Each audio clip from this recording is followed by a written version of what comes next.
Hello and welcome everyone to our weekly session titled Latest in Bitcoin Tech, where we go through the Bitcoin Optech newsletter. And this week we will go through newsletter number 328, published on 8th of November 2024. It contains the news section as every week, and this time we have one news article to cover, and then the monthly feature of Bitcoin Core TR Review Club releases and release candidates. We have two of them, notable code and documentation changes. We have two of them, both are related to the Lightning Network. So a pretty succinct and a concise newsletter this time. I will go through the preface first before we dig into the gist of the newsletter. This week's newsletter describes a vulnerability affecting all versions of Bitcoin Core and includes our regular sections summarizing a Bitcoin Core TR Review Club meeting, announcing new releases and release candidates, and describing notable changes to popular Bitcoin infrastructure software. All right. So the first news article, the first and the only, disclosure of a vulnerability affecting Bitcoin Core versions before 25.1. Antoine François announced to the Bitcoin dev mailing list the final vulnerability disclosure predating Bitcoin Core's new disclosure policy, see newsletter number 306. The detailed vulnerability report notes that Bitcoin Core versions 25.0 and earlier were susceptible to an inappropriate P2P protocol response that would delay a node from re-requesting a block for up to 10 minutes. The solution was to allow blocks to be requested concurrently from up to 3 high bandwidth compact block peers, one of which is required to be an outbound connection. Versions 25.1 and later include that fix. We have covered recently, I think in newsletter 306 itself, announcing Bitcoin Core vulnerabilities and tackling them.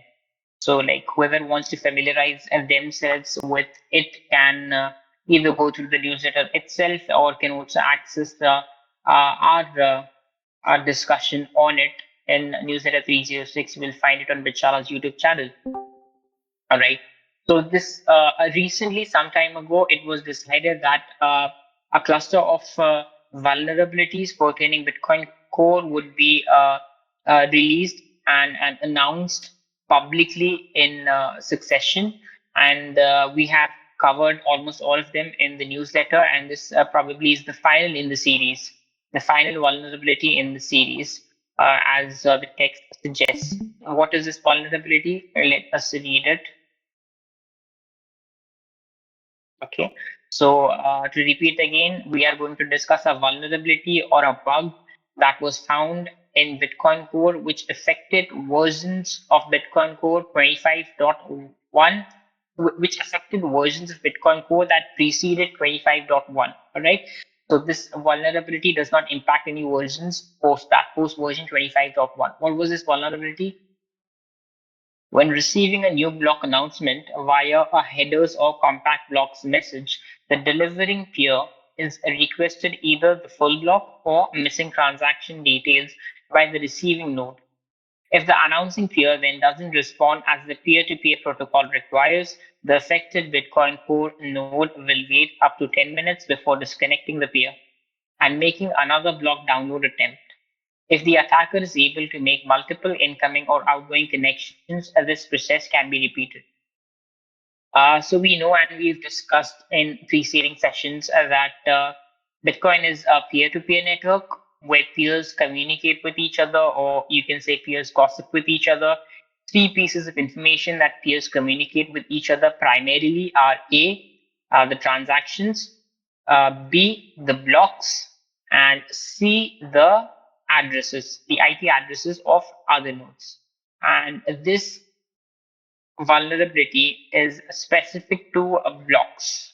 So when peers announce blocks to each other. So whenever a Bitcoin node sees a block, it validates the block and then it announces that block to its peers. Okay, now this announcement can be done in two ways, either via headers. All right, so you share the header of the message to your peer, or you share a compact block. We've discussed in detail what compact blocks are. All right, compact blocks are basically blocks that do not contain the transaction IDs, right? So Bitcoin's transactions contain of transaction IDs or are represented by transaction IDs, which are 32 bytes. Okay, and a block is nothing but an amalgamation of transaction IDs. What are compact blocks? Compact blocks do not represent transactions, or they do not contain transactions in form of the customary transaction ID of 32 bytes. Rather, they are blocks that contain or that represent transactions in the form of 6-byte short IDs. All right. So instead of 32-byte transaction IDs, we have 6-byte short IDs. So the transactions are passed through a SHA-256 algorithm to convert them into 32 bytes of IDs, transaction IDs. But with compact blocks, we pass the transaction through a different cryptographic algorithm, and the output is a 6-byte short ID. So obviously the size reduces, and what happens is that when these compact blocks are announced or shared by your peer, you can look into your mempool. You can look into your mempool to see which transactions you already have in your mempool, right? And those transactions, you can replace the transaction IDs of those transactions with the, like, you can replace the 6-byte short IDs in the compact block with the 32-byte IDs, the conventional IDs in your mempool, right? That is how you can populate the compact block and turn it into a conventional block. And if you don't have any of those transactions that are announced in the compact block in your mempool, then you can individually request for it, right? So if your peers share a header, then you can ask the peer for an entire block. And if your peer shares a compact block, then you can ask your peer for the transactions that are not in your mempool, the transactions that are included in the compact block but not in your mempool. Okay. Now what happens is what the catch is that you can ask for a full block or the missing transactions from a peer once only in 10 minutes. All right. So um, the affected Bitcoin Core node will wait up to 10 minutes before disconnecting the peer and making another block download attempt. So if a peer shares a header of a block with your node, a header which your node has not yet seen, then your node will request your peer that has shared the header with you for the entire block. Okay. And if a peer has shared a compact block with you and there are transactions in that compact block which are not in your mempool, you will ask your peer for those transactions. Okay. Now, when you ask for an entire block, in case a peer has shared a header with you and you ask for an entire block, or in case a peer has shared a compact block with you and you have asked for missing transactions, you wait for 10 minutes. You wait for 10 minutes for them to respond. So when they share a header with you, you ask them for the entire block and you wait for 10 minutes for them to respond. Or if they have shared a compact block with you with transactions that are not in their mempool, you request them for those transactions and you wait for 10 minutes. If in the tenure of 10 minutes, or if the time passed is more than 10 minutes and your peer has not responded with the entire block or with the missing transactions, with either the full block in case it has shared the header, or in case, or with missing transactions in case it has shared a compact block, then you disconnect that peer and you request, you commence the block download process all over again, meaning you establish a connection with another peer that can give you the block or that can give you the missing transactions. All right. Now what can happen is that a peer can establish connections with you. A peer can establish multiple connections with you. And every single time that peer shares a header with you, you ask for the entire block. The peer makes you wait for 10 minutes and does not share the block with you. Or the peer shares the compact block with you. You request for missing transactions. Intentionally, that peer does not share missing transactions with you for 10 minutes. And then after 10 minutes, you again, that peer, that person shares a header with you. So there's this attacker that has established multiple connections with you, right? It has established multiple connections with you, and it is announcing a header. So you request for an entire block. 10 minutes pass and they did not share the header with you. So you disconnect the connection with them and you establish a connection with another peer. That peer is also controlled by the same malicious actor. Okay. So a malicious actor clogs up your inbound connections and announces headers or announces compact blocks. And when you request for an entire block or when you request for missing transactions, that peer will not comply. That peer will not give you the full block or the missing transaction and make you wait for 10 minutes. After 10 minutes, when you try to establish a connection with another peer, asking them for the block, then that peer will also be controlled by that malicious actor. Then the third peer will also be controlled by that malicious actor. The fourth peer will also be controlled by that malicious actor. So a malicious actor can spin up a lot of nodes and clog up your inbound connections, and then just keep on sharing the block headers with you or compact blocks with you. And when you request for full information, they will make you wait for 10 minutes every single time and then not comply, thereby obviously making your node literally redundant because your node is not able to catch up with the chain. All right. So this is what the vulnerability as a whole is, that somebody can spin up a lot of nodes, clog up your inbound connections, and share headers with you. When you ask for the entire block, they will not give you the entire block. They will make you wait for 10 minutes. And same with compact blocks. They might announce a compact block with you. When you ask for missing transactions, they will not comply. They will not share the missing transactions with you. And this process will be repeated again and again and again after every 10 minutes because they have clogged up your inbound connections. All right, so just let's regroup everything and read this passage once again so that we can summarize what we have discussed up till now.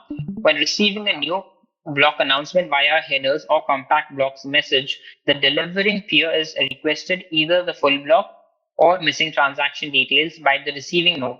If the announcing peer then doesn't respond, as the peer-to-peer protocol requires, the affected Bitcoin Core node will wait up to 10 minutes before disconnecting the peer and making another block download attempt. If the attacker is able to make multiple incoming or outgoing connections, this process can be repeated. All right. Delaying block delivery can cause network degradation by slowing down network convergence, making mining payouts less fair and causing liveliness issues. Right. So these are some of the repercussions of delaying.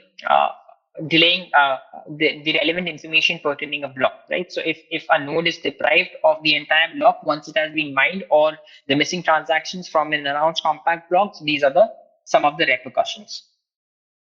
This issue was further exacerbated by other issues disclosed recently. For instance, the inventory buildup when mempools were relatively heterogeneous, disallowing opportunistic reconstruction of compact blocks by honest peers. So especially when mempools are not homogeneous, they're heterogeneous. Okay, so if different people have different relay policies and different mempool policies, in that case, there is a high possibility that a compact block is announced by a peer and you do not contain a lot of transactions in that block in your mempool because your node policies differ from the node policies of the miner that just mined the block. A mitigation was introduced in PR 27626, introduced in Bitcoin Core version 26.0 and backported to version 25.1. It ensures that blocks can be requested concurrently from up to 3 high bandwidth compact block peers, one of which is required to gain outbound connection. Okay, so this vulnerability was fixed or mitigated when in Bitcoin Core 26.0. It was backported to 25.1, meaning this vulnerability was not fixed when 25.1 was released. It was fixed when 26.0 was released, but it was backported to version 25.1. So meaning the mitigation was also relayed or transferred over to version 25.1. All right. So it also took effect on all the versions of Bitcoin Core post dating 25.0. Now, what is the mitigation? The mitigation is that it ensures that blocks can be requested concurrently from up to 3 high bandwidth compact block peers. So initially, we could only request the block or the missing transactions from one peer, and then we had to wait for 10 minutes for that peer to comply before we could request another peer. Now, what is the mitigation that you can concurrently? I mean, you can simultaneously, you can at the same time request three of your high bandwidth compact block peers. Okay, so we've talked about this as well. What are compact block peers? What are low bandwidth compact block peers? What are high bandwidth compact block peers? All right, so you can request 3 of your high bandwidth compact block peers for missing transactions. So the possibility of you connecting with diversified peers multiplies by threefold, right? So if you are only connecting with one compact block peer and you are waiting for them to send you the missing transactions, then you have to wait for 10 minutes, all right? But here you are establishing a connection, or you're requesting 3 compact block peers at the same time and requesting all 3 of them. If one of them is controlled by an attacker, then at least 2 of the other high bandwidth compact block peers will oblige and share the missing transactions with you. If 2 of them are controlled by the malicious attacker, then at least one will comply. And even if three of them are connected, then after 10 minutes you can request three more high bandwidth compact block peers for the block. And another thing which is noteworthy here is that one of which is required to be an outbound connection. Right. So for those of you who don't know, you don't choose your inbound connections, you choose your outbound connections. Okay. So when you spin up a node from scratch, okay, you have zero inbound connections. Okay. By default, if you're running Bitcoin Core or any of its forks, by default, you have zero inbound connections. You have only outbound connections. Okay. And you can choose your outbound connections. You cannot choose your inbound connections. Your inbound connections are connected by default, but you can choose your outbound connections. So even if a malicious attacker clogs all your inbound slots, you still have your outbound peers, which you can manually choose. All right. So you can stipulate, you can predefine a trustworthy peer on the network that you choose as your outbound connection, and you choose them as your high bandwidth compact block peer, so that even if your majority or all of your inbound peer slots are clogged up by an attacker, you still have your outbound peers which you can manually choose. So you can manually choose a trustworthy peer that you know will not act malicious and will share the relevant information with you. So this is what this news article was about. It talks about a vulnerability that affected Bitcoin Core nodes that were running or that still are running version 25.0 or before. What's the vulnerability? When a peer announces a header or a compact block and you ask that peer to share the full block with you, or you ask that peer to share the missing transactions with you in case of a compact block peer, that peer will intentionally not share the relevant information with you and will make you wait for 10 minutes. Now, during that tenure of 10 minutes, you cannot establish a connection with another peer requesting them from relevant information. You are bound to wait for 10 minutes. And if a malicious peer clogs up a lot of your inbound connections, then there is a high possibility that after 10 minutes, again, they will announce the header, or they will announce a compact block, and they will keep on doing this, thereby depriving you of syncing up with the chain tip, which can have a lot of repercussions. And how is this vulnerability mitigated? It was mitigated by allowing you to request the relevant information from three high bandwidth compact block peers instead of just one,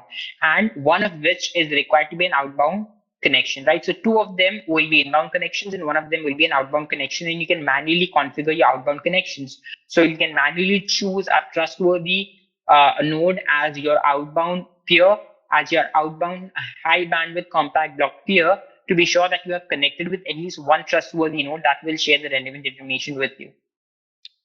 All right. So, any questions or anything that anybody would like to share or ask about this vulnerability before we move on?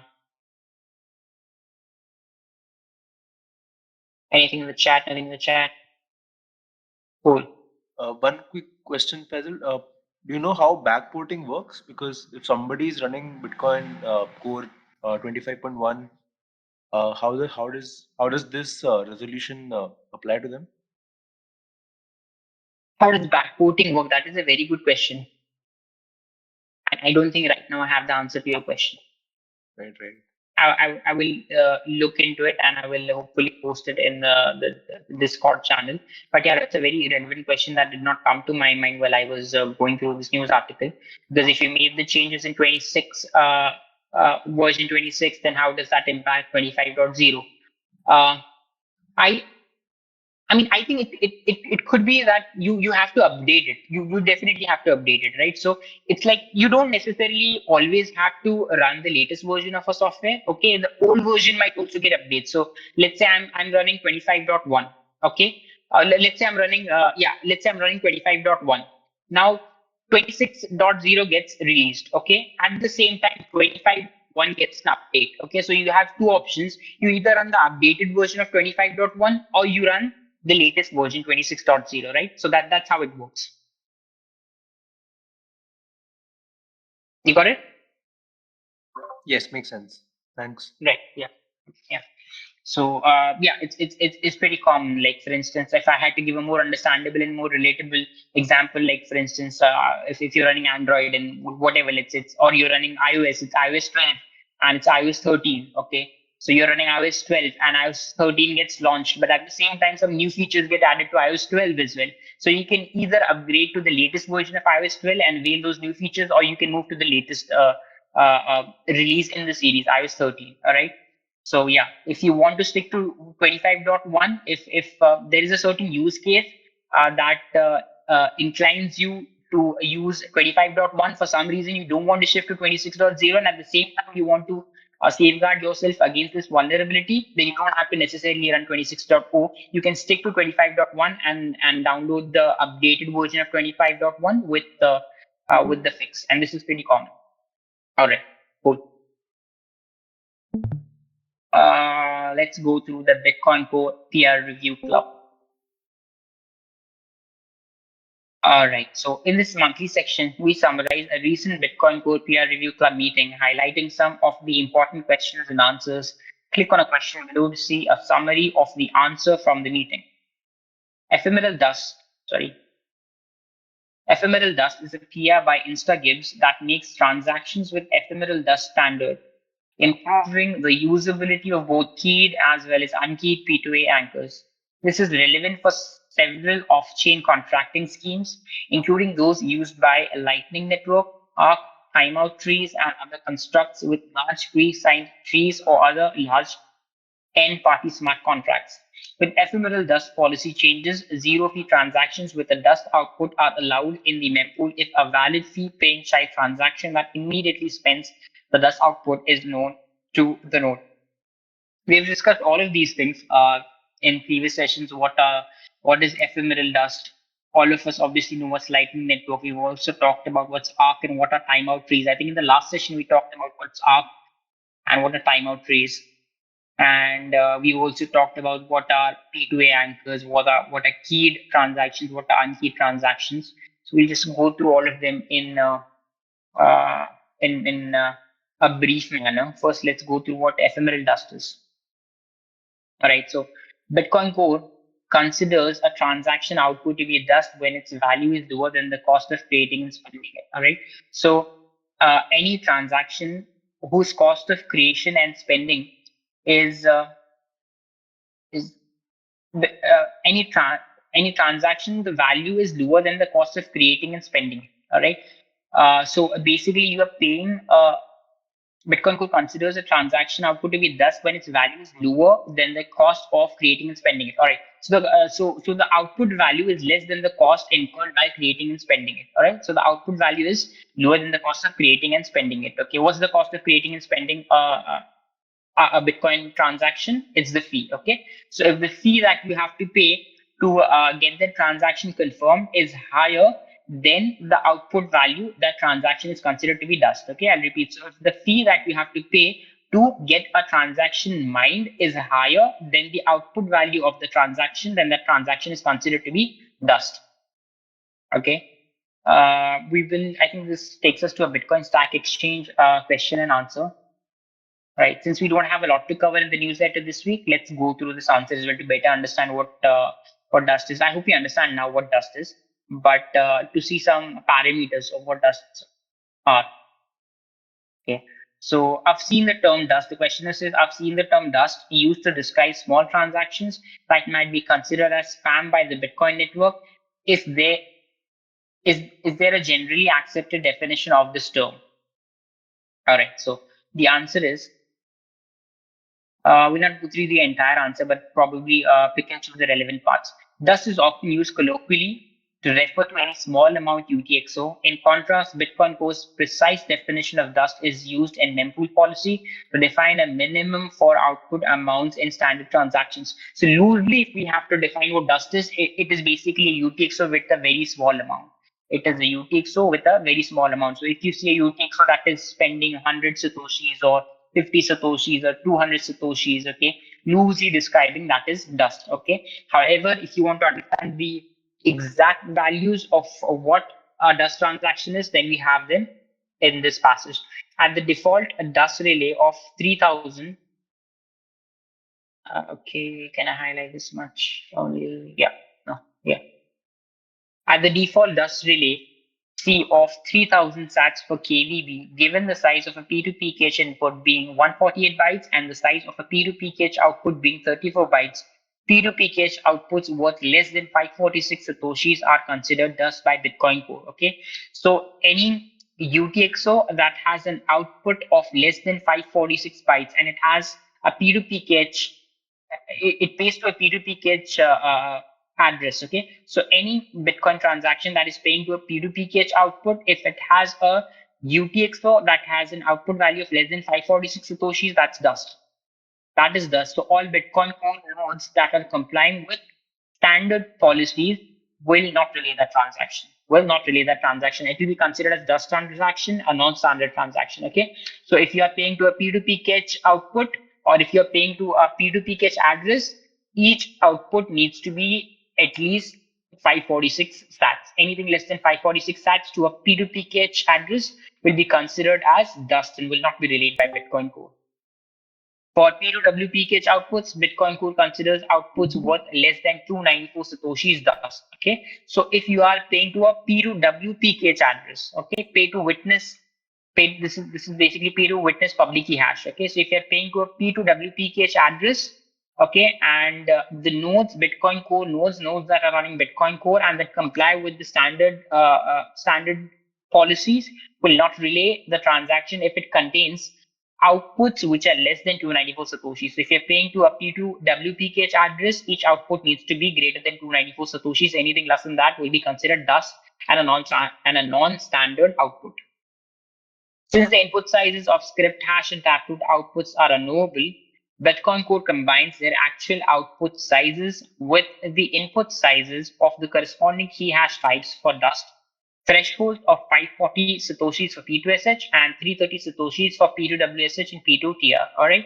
So these are the values for P2SH. Okay. So if you're paying to a P2SH script, each output should have a value of greater than 540 sats. And if you're paying to a P2WSH or a P2TR transaction, then each output should have a value of greater than 330 satoshis. Okay, so what is dust? Dust loosely is basically an output that has a very low, or a UTXO that has a very small amount of output to it. Loosely, that is what is dust is. Okay, and technically, dust output is an output. Creating and spending it costs you more than the output value. So the amount of fee that you have to pay to get the transaction mined is greater than the value of the output itself. So let's say if you have a P2P, if you are paying to a P2P cache address, okay, and there is an output that is 300 satoshis, which is less than 546 satoshis. Ideally, you will have to spend more on the fee than the value of the transaction itself. Okay, you will have to pay more in fee to the miners to get that transaction mined than the actual value of the output of the transaction. Okay, and why do we have a dust limit? We have a dust limit as a spam filter. We have the dust limit as a spam filter. Otherwise, what will happen? People will start creating minute transactions, 50 Satoshi transactions, 20 Satoshi transactions, 10 Satoshi transactions, and just will overwhelm the network, right? Because if we make it very easy and cheap to create Bitcoin transactions, then anybody can create, hundreds and hundreds of transactions of 10 Satoshi each, or 1 Satoshi each, or 2 Satoshi each, and they can broadcast all of those transactions at a very cheap cost and thereby overwhelm the network, right? Because it requires a lot of bandwidth and processing power to pass those transactions, to validate those transactions, to mine those transactions. So the network will get overwhelmed. That is why, as a mitigation to prevent this, it is known as a free relay attack. As a mitigation to circumvent this free relay attack, there are dust limits. There are dust limits. What are those dust limits? As stipulated here. For P2P cache, it's 546. Less than 546 is a dust output. For P2WP cache, less than 294 is a dust output.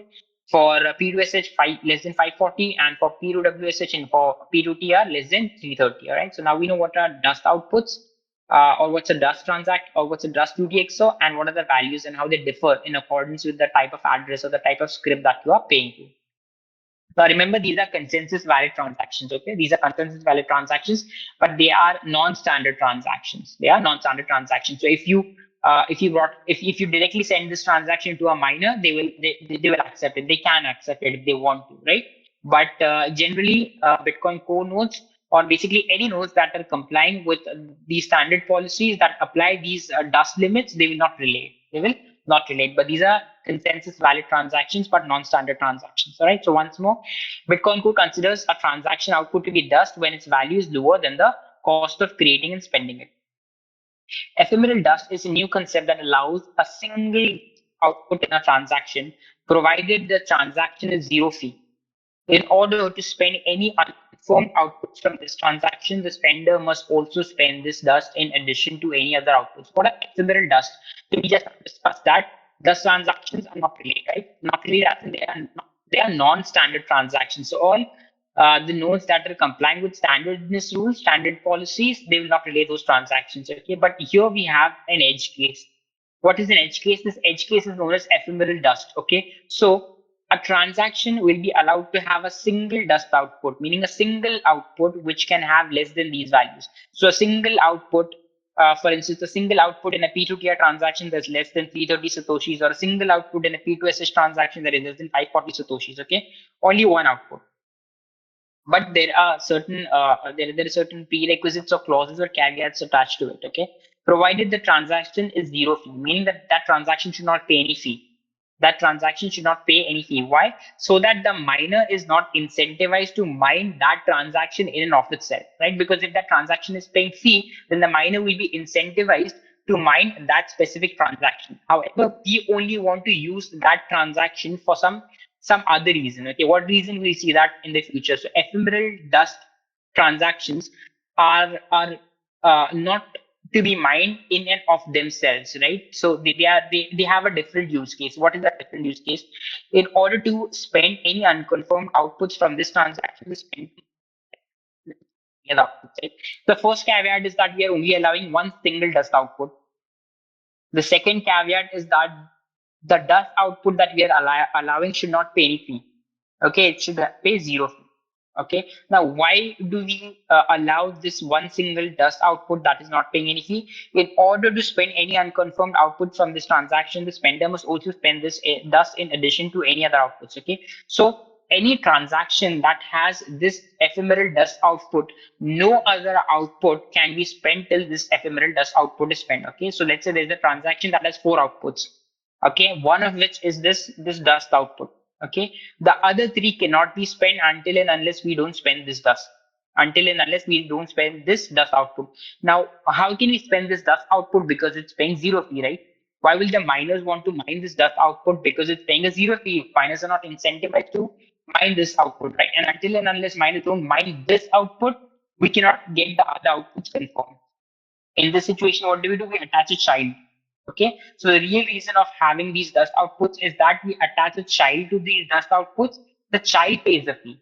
The child pays the fee, so the miner is incentivized to mine the pair, the child and the parent, the one parent, one child. Apology. The miner is incentivized to mine that dust output that is paying zero fee along with the child output. And when this pair of the dust output and the child output is mined, then we can mine the other transactions of the output or the other outputs of that transaction. Okay. So one use case of this is in the Lightning Network, right? We've talked about the Lightning Network and what a pinning attack is in detail. Like we can't go into the details now. We don't know what a pinning attack is. Just look up on the internet, you'll find it. All right. So in case of a pinning attack, what do we do? Generally in the Lightning Network, we cannot pre-estimate the fee, right?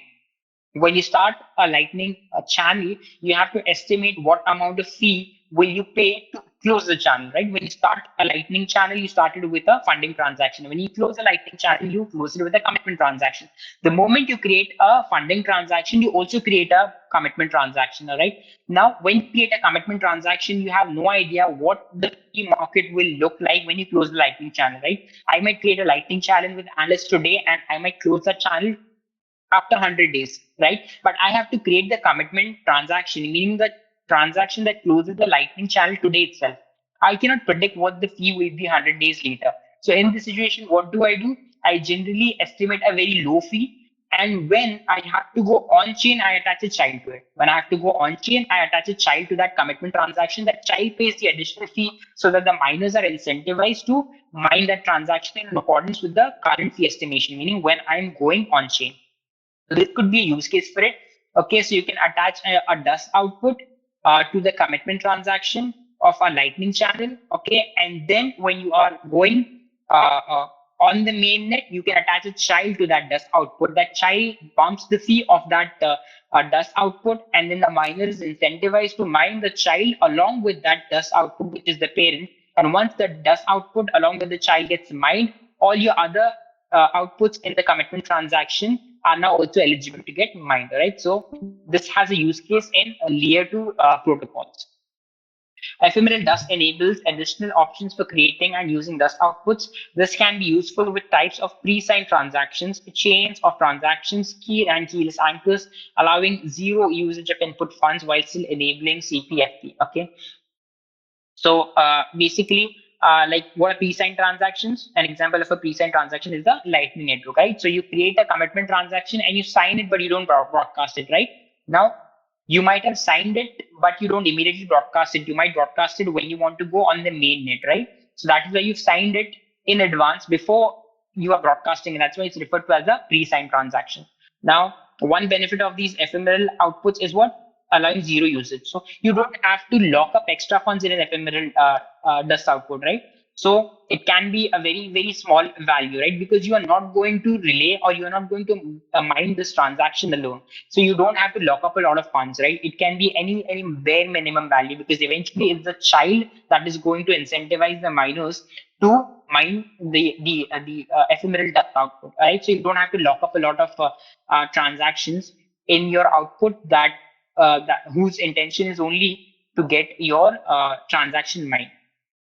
And what a keyed and keyless anchor is basically a keyed anchor is a keyed output is basically an output that requires like a valid digital signature to spend, right? So if you want to spend an output, you need a valid digital signature. How do you create a digital signature? You create a digital signature with a private key. Okay. So only the person who possesses the private key can create the digital signature corresponding to that private key. And using that digital signature, they can sign that transaction and prove that they are the valid person to spend it, right? So that's a keyed output. That is what we like keyed output, meaning you own the private key of the digital signature that can spend the transaction. What are keyless anchors? These are basically transactions that pay to an opt-through script, okay? To an opt-through script. So like we have, you have in Bitcoin, we have a locking script and an unlocking script, right? The locking script is also known as a script pub key, and the unlocking script is also known as a script sig. So the locking script has a condition, and the unlocking script should meet that condition. Only then you can spend the transaction. Okay. Now, in case we have a keyless output, what is a keyless output? A keyless output means anybody can sign it, right? A keyed output means only the person who has the private key can spend it. Only the person who has the private key corresponding to that UTXO can sign it and spend it. Keyless means anybody can spend it. All right. So you create a transaction, and that transaction pays to an opt-through script, meaning that there is no condition that needs to be satisfied. Then okay, it is that transaction. You don't need a private key to spend that transaction. Anybody can spend that transaction. There's a keyless anchor, and these P2A transactions that we discussed about recently, they are unkeyed transactions, meaning anybody can spend them, right? But why would anybody spend them, right? Why would anybody want to spend them? Because they are dust transactions, right? So they might have 50 satoshis, 100 satoshis, and the amount of money that you will pay to miners to get the transaction mined will be more than the value of the output. So nobody would be incentivized to steal that transaction, right? It's a dust transaction. Why would somebody want to steal it? Even if you do even if you don't have the private key, you can spend that transaction, but there's no incentive in spending that transaction because the amount of money that you'll have to pay to the miners to get those transactions mined is more than the output value, right? So there's no incentive in stealing those transactions. That's why those transactions can be keyless transactions. Okay. The only purpose for those transactions to be there is for fee bumping, so that you can attach a child to those transactions and you can bump the fee. All right. So this is what this PR is talks about. Okay, it talks about ephemeral dust. Okay, we obviously don't have the time to go through the PR itself. Those of you who want to can go through it. I thought of going through it, but it is a little detailed. Like it has around 9 or 10 commits, I think. So it'll take an entire session of its own. It'll take like 60 minutes on its own. So that's outside the purview of this session.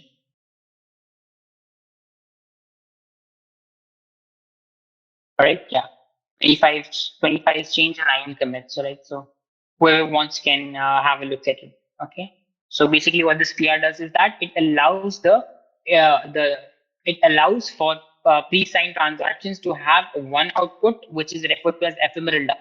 It is referred to as ephemeral dust, meaning it will have it will be a dust output and it will not pay any fee. The only purpose of its existence is to is to attach a child transaction to it. Is to attach a child transaction to it. And once this child is attached to this dust parent, we have a 1P, 1C topology, one parent, one child topology, and the miners will be incentivized to then mine this dust transaction because the child is paying the fee. And once this one parent, one child topology is mined, then all the other outputs of that specific transaction will get unlocked, right? So to repeat, until and unless this ephemeral dust transaction is not spent, the other outputs will not be spent. This ephemeral dust output is not spent, the other outputs cannot be spent, all right? They are locked. So first you have to spend this ephemeral dust output. How do you do that? By attaching a child to it. And once this child and this parent is spent, then the other outputs of the pre-signed transactions will be eligible to be spent, right? Let's go through the questions that might be relevant to this PR. Is dust, yeah. Like how how are these different topologies realized at the wallet level? Uh, uh, are there any significant work being done or So this is specific to V3 transactions. This one parent, one child topology, this is specific to V3 transactions. We'll get this in the PR as well, right? So your wallet can obviously recognize what is the version of the transaction. Okay, so the transaction version must be 3. So this is specific to one transaction. So your wallet needs to recognize truck transactions or V3 transactions as standard. Okay, so this PR is specific okay, to V3 transactions or truck transactions. okay, okay, Yeah.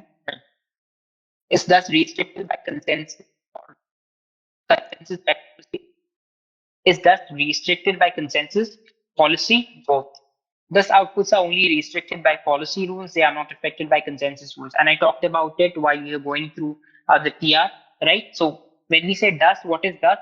Okay, it's, I mean, the consensus rules do not define any transaction as dust. Okay, even if it's one Satoshi, you can spend it. Okay, even if it's one single Satoshi, you can spend it.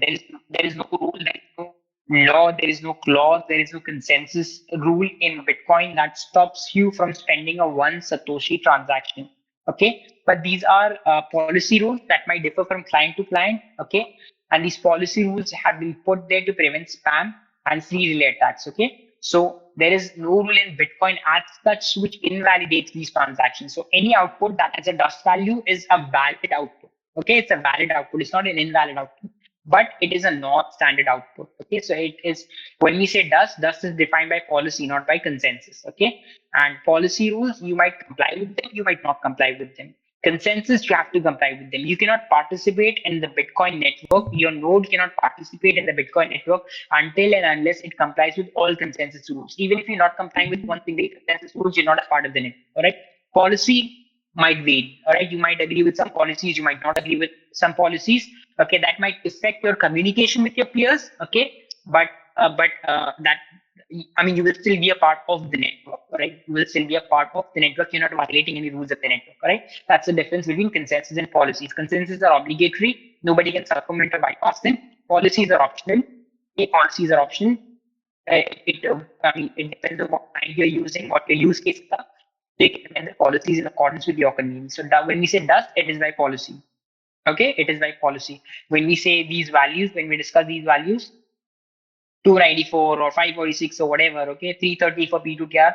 If you are spending a P2QR transaction that is an output of 329 less than 330, that is an absolutely valid transaction. Most nodes won't relate, but it's still a valid transaction. Nodes that like you can give it to a miner directly and they'll mine it. Okay, so that is the difference between consensus and policy. So dust is not a consensus rule, it's a policy rule. How can dust be problematic? Dust or uneconomical outputs are worth less than the fees required to spend them. Since they can be spent, they cannot be pruned from the UTXO set. Because spending them is uneconomical, they often remain unspent. Increasing the UTXO set size, a larger UTXO set raises the resource requirement for nodes. However, UTXOs may still be spent due to external incentives beyond their Satoshi value, such as in the case of anchor outputs. So why do we need dust? Okay, why do we need these dust limits? Why are we not okay with people spending one Satoshi transaction or two Satoshi transactions or 10 Satoshi transactions?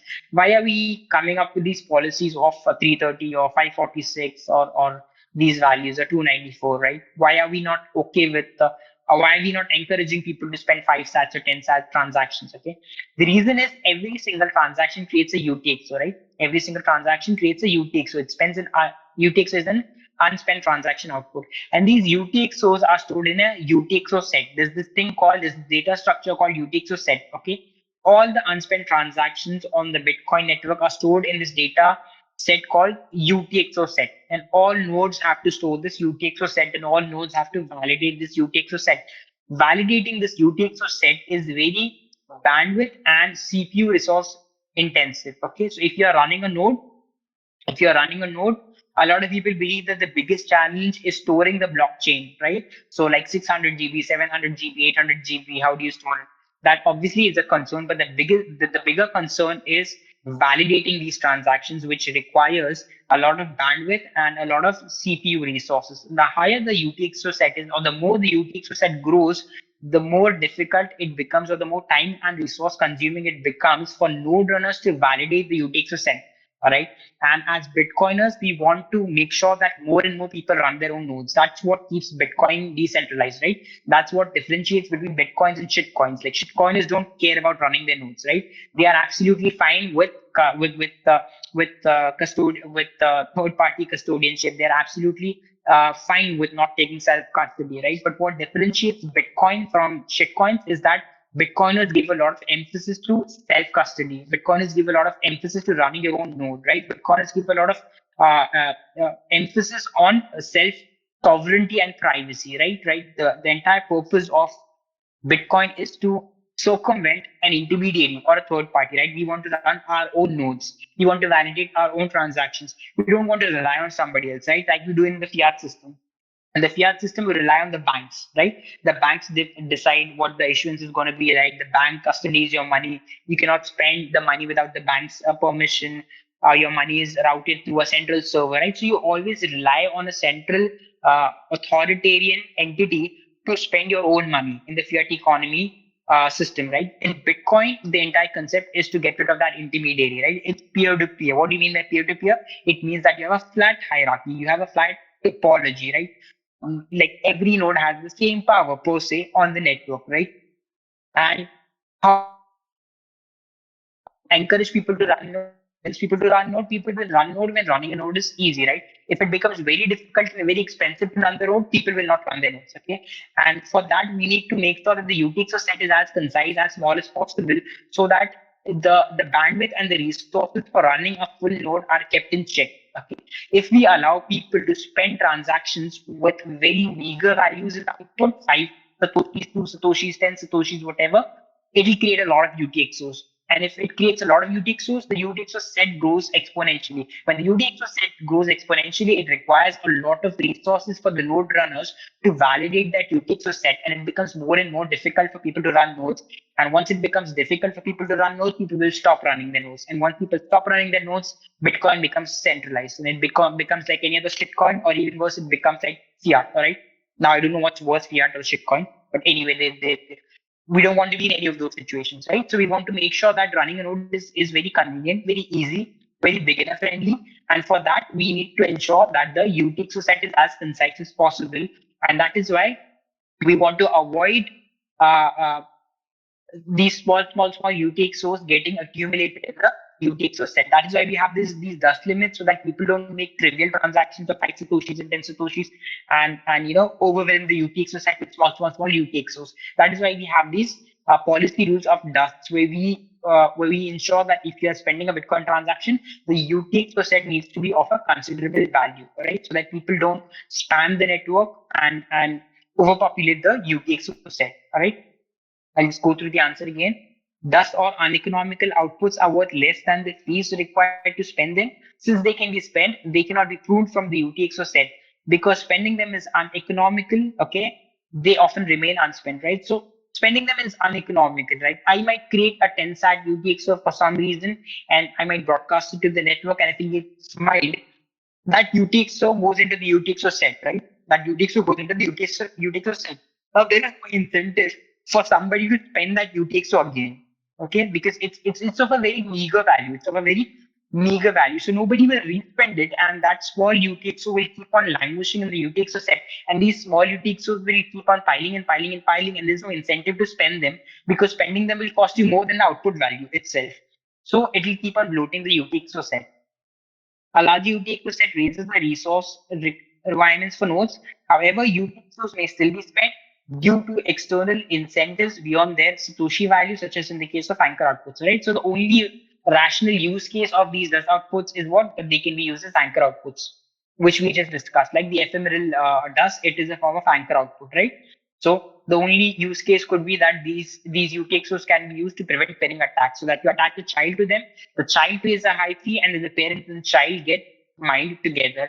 Individually spending these dust outputs is does not have a valid use case. That is why we want to minimize the usage, except if it is for a valid reason, like to combat and circumvent pinning attacks in pre-signed transactions. Okay, moving on to the third question. After I'm done with all five questions, if anybody has any questions, I'll come back to that. And I'll also look at the chat if there are any questions, right?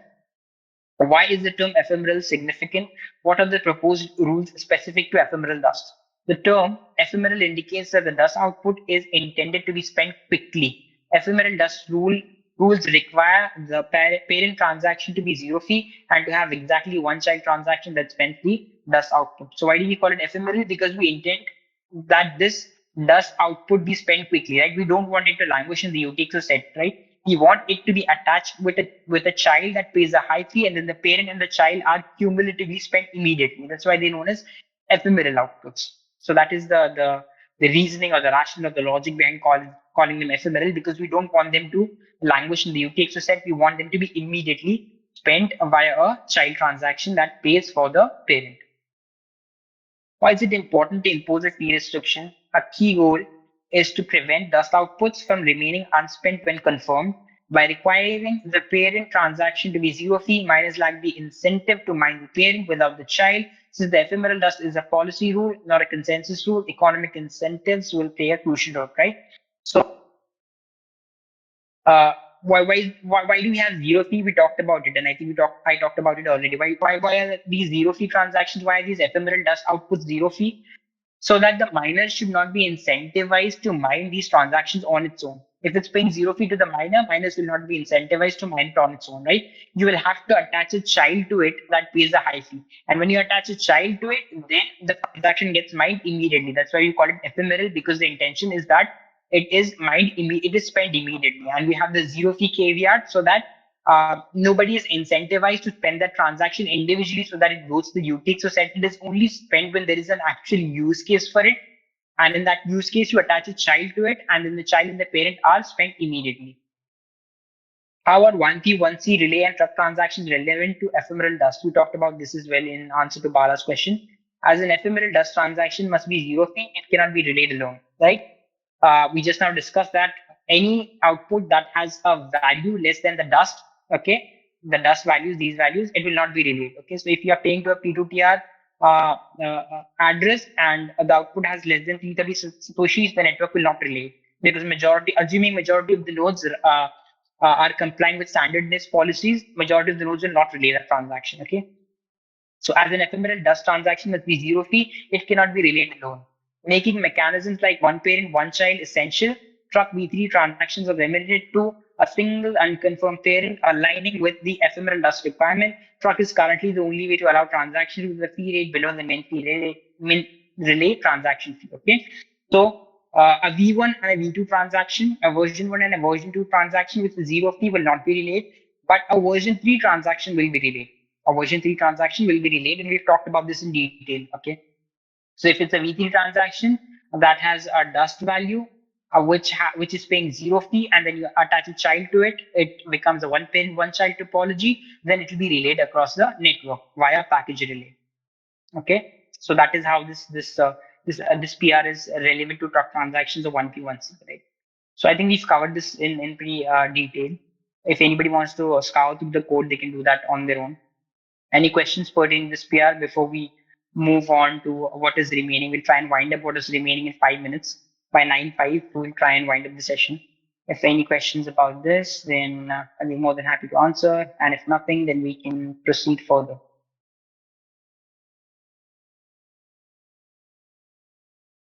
Right, cool. Where is it? Yeah, releases and release candidates. Bitcoin Core 27.0 is a maintenance update for the previous release series containing bug fixes.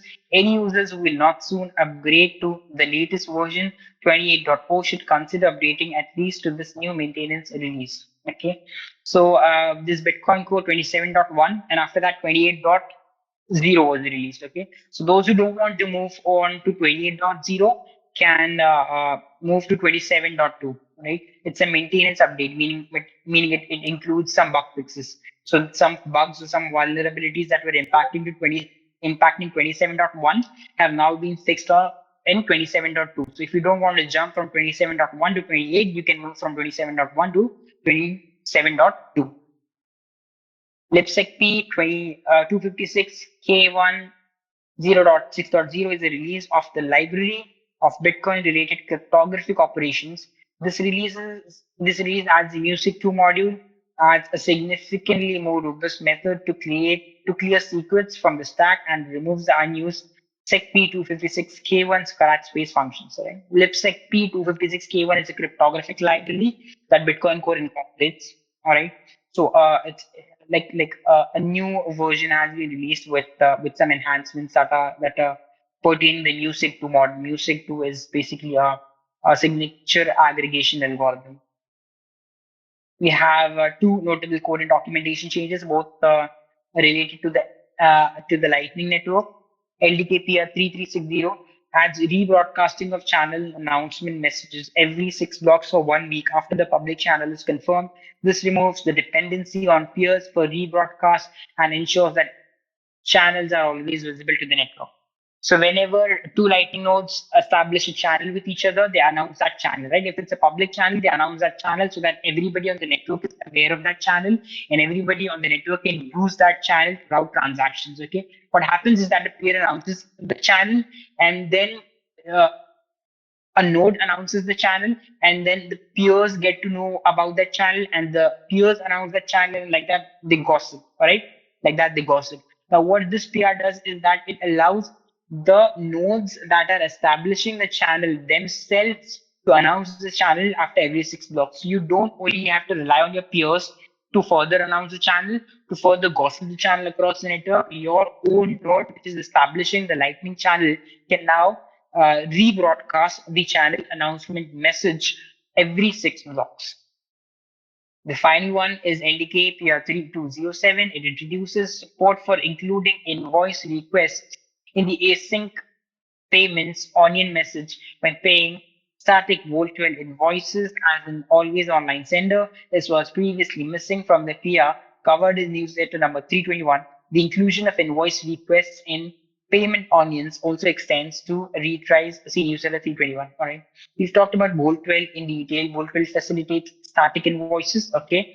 So what happens is that there might be a situation where you might request an invoice from a node that is offline. Okay, now these are known as async payments. These are known as async payments. What are async payments? Async payments are LN payments that are made when the receiver is offline, are held by a forwarding node, ideally in a trustless manner, and are delivered when the receiver comes back online. So if you are making a payment to a node, right? Because what happens in Volt 12 is that these are static invoices. So once you have somebody's Volt 12 static invoice, you can keep paying to it again and again without having to manually request for invoice. All right. Now, what if you pay and the node is offline? What if you pay and the recipient node is offline? Okay. In this situation, what happens? The invoice is held by a forwarding node and are delivered when the receiver comes back offline. So this feature has been incorporated in this PR. Okay, async payments, meaning making payments to a Lightning node which is offline at that point in time. Okay, and these payments or these invoices are held by a forwarding node till the recipient node comes back online, and then when the recipient node comes back online, the forwarding node forwards the payment to the recipient node. So this feature is incorporated with this PR. Yeah, so from my end, this is all we had to say for this week's newsletter. A news article, PR Review Club. We covered what the vulnerability is pertaining block announcement and how it is mitigated by now allowing you to request missing transactions from a compact block from three high bandwidth compact block peers, one of which should be an outbound peer. We talked about a PR review that talks about how one ephemeral disk output can now be allowed in pre-signed transactions and what is its use case and what are dust and what are their values in accordance with different types of scripts that you're paying to. Two releases and release candidates, both related to Bitcoin Core, and two core and documentation changes, both related to the Lightning Network, one pertaining to channels announcement and the other pertaining to async payments on Boltwell. I will stop sharing my screen. If anybody has anything to share or say, please feel free to do so. But that's it from my end. There is somebody saying something in the chat. Gorgo, thanks a lot. Thanks a lot for showing Dhruvel. Yeah. If anybody has any questions, please feel free to ask. That's it from my end. And if no questions, then feel free to drop off. Thanks a lot for showing. Good night. And if you are in India, enjoy your dinner. If you're elsewhere, enjoy your breakfast, lunch, whatever. Thank you, Peter.